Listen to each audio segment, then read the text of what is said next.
Limbah,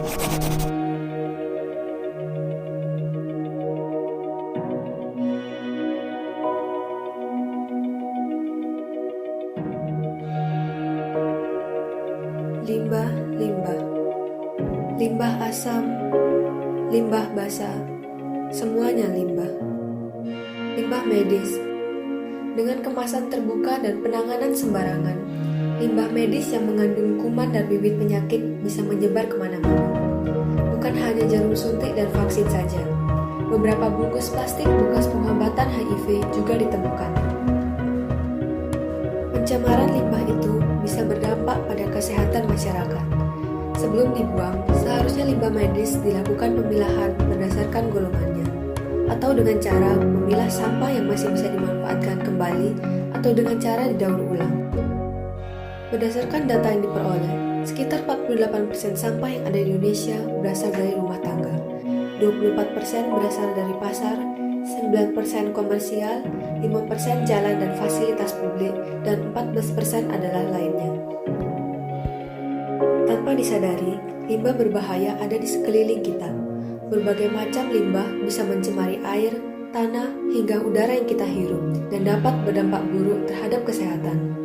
Limbah dapat ditemukan di mana saja, mulai dari limbah rumah tangga, perkantoran, industri, atau asap kendaraan di jalan raya.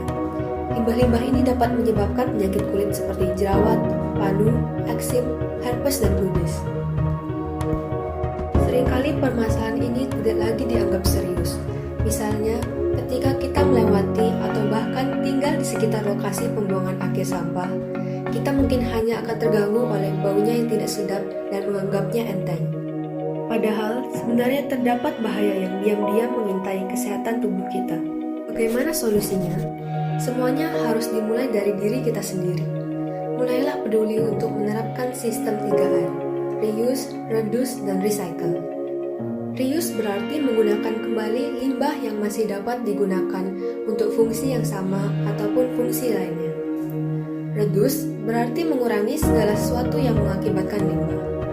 Recycle adalah mendaur ulang barang. Kita bisa mendaur ulang limbah organik dan anorganik menjadi sesuatu yang bisa bermanfaat dan bernilai tinggi. Kita bisa mulai dengan mengolah limbah yang ada di sekitar kita, seperti limbah kain bekas. Kain bekas yang terlihat tidak bernilai dapat dijadikan kerajinan yang bernilai tinggi. Contohnya adalah jadikan tas.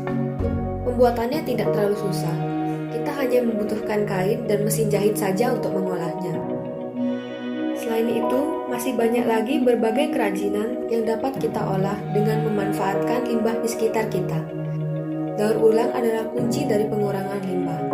Oleh karena itu, marilah kita jaga kebersihan dan terapkan sistem 3R. Jadilah bagian dari solusi, bukan polusi.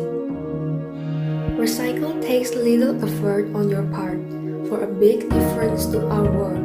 You can't change the past, but you can change the future. So always remember to recycle. Think smart, think green.